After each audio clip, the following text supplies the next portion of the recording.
You opened Coohom, clicked the kitchen tool, and then just stared at the screen. No idea what any of it does. That ends today. In this video, I'm gonna walk you through every single option inside the Coohom Kitchen Tool.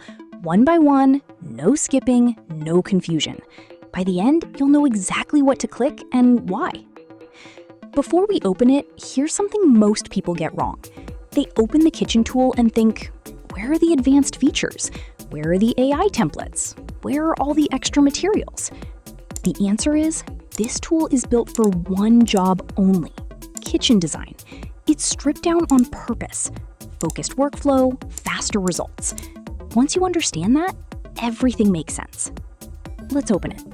Start in Coohom, go to New Project, then click Build Kitchen Tool. It'll take a few seconds to load. That's normal.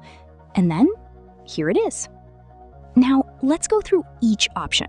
I'm gonna go left to right, exactly how you'll use them in a real project.